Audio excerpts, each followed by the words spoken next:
Guys I am A K Gautam and you are watching my YouTube channel A K legal. तो दोस्तों, आपने legal practice में काफ़ी सारे वर्ड सुने होंगे, जैसे कि lawyer, barrister, advocate, advocate on record, attorney general of India. ये काफ़ी सारे वर्ड सुने होंगे और काफ़ी लोगों को लगता है कि ये एक ही चीज़ है, एक ही पर्सन को जो भी कोर्ट में प्रैक्टिस करता है वही है। नहीं, लेकिन इनमें डिफरेंस है थोड़ा थोड़ा। तो आज की वीडियो में मैं वो डिफरेंस आपको क्लियर करूँगा कि कौन क्या होता है। तो एक एक करके हम इन सबसे डील करेंगे। तो सबसे पहले हम जानेंगे लॉयर कौन होता है। तो लॉयर वो होता है जो लॉ ग्रेजुएट होता है, जिसके पास लॉ की डिग्री है, जिसने LLB अपनी कंप्लीट कर ली है 3 ईयर या 5 ईयर की, तो वो होता है लॉयर, जिसके पास लॉ की डिग्री होती है, उसे लॉ की नॉलेज होती है। लेकिन क्या एक लॉयर कोर्ट में केस लड़ सकता है, मतलब कोर्ट में केस रिप्रेजेंट कर सकता है किसी और का? तो नहीं, लॉयर के पास ये अथॉरिटी नहीं होती कि वो किसी का केस लड़ सके कोर्ट में। लॉयर हम बस उसे कहते हैं जो लॉ ग्रेजुएट होता है, जिसे लॉ की नॉलेज होती है। तो कोर्ट में केस रिप्रेजेंट कौन करता है? तो जो कोर्ट में केस रिप्रेजेंट करता है वो होता है एडवोकेट। हम बात करेंगे एडवोकेट की। तो एडवोकेट वो होता है जो कोर्ट में केस रिप्रेजेंट कर सकता है किसी का भी पूरे इंडिया में।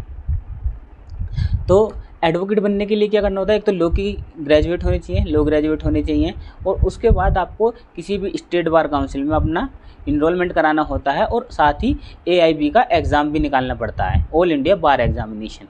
और जैसे ही आप एग्ज़ाम निकालते हैं तो आप एडवोकेट बन जाते हैं, और आप पूरी लाइफ किसी का भी केस रिप्रेजेंट कर सकते हैं कोर्ट में। तो वो होता है एडवोकेट।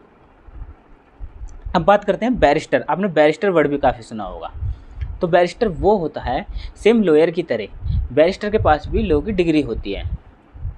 तो जैसे ही है, लेकिन डिफरेंस क्या है कि बैरिस्टर जो उसे कहते हैं जिसकी लॉ इंग्लैंड से कंप्लीट हुई हो, ब्रिटेन से उसने अपनी लॉ ग्रेजुएट करी हो। तो जो ब्रिटेन से लॉ पढ़ के आया है उसे कहते हैं बैरिस्टर। आई होप आपको बैरिस्टर भी क्लियर हो गया होगा। अब नेक्स्ट बात करते हैं advocate on record. Advocate on record कौन होता है?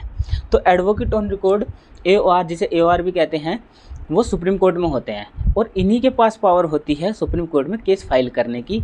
यही वकालतनामा फाइल कर सकते हैं। सुप्रीम कोर्ट में आर्ग्यू तो कोई भी कर सकता है, लेकिन जो केस फाइल होता है वो एडवोकेट ऑन रिकॉर्ड के द्वारा ही होता है। अब एडवोकेट ऑन रिकॉर्ड बनते कैसे हैं?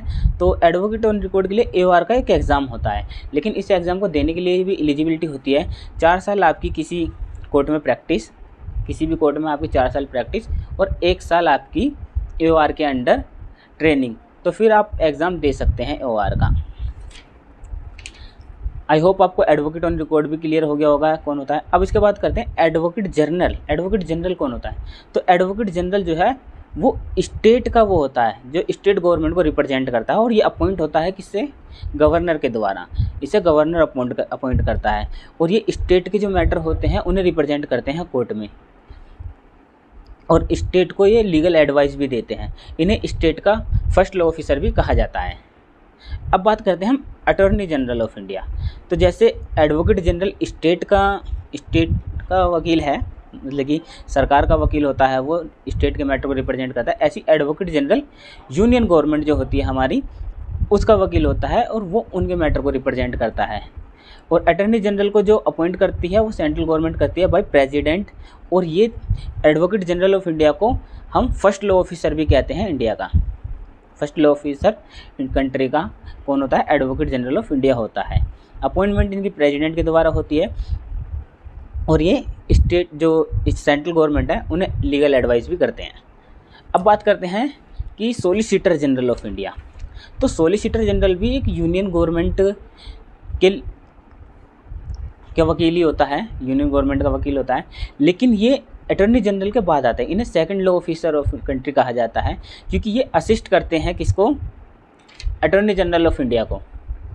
अटॉर्नी जनरल ऑफ इंडिया को असिस्ट करते हैं सॉलिसिटर जनरल और अटॉर्नी जनरल ऑफ इंडिया में एक डिफरेंस है।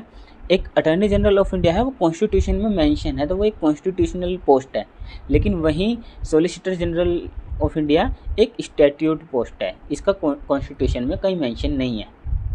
आई होप आपको ये जितने भी टर्म हैं वो पता चल गए होंगे, और आपकी अगर कोई भी आपके माइंड में हो जो एक आध मिसिंग हो गया हो तो आप कमेंट सेक्शन में पूछ सकते हैं, और मैं आपको बता दूंगा कि वो क्या होते हैं। And thank you guys for watching this video.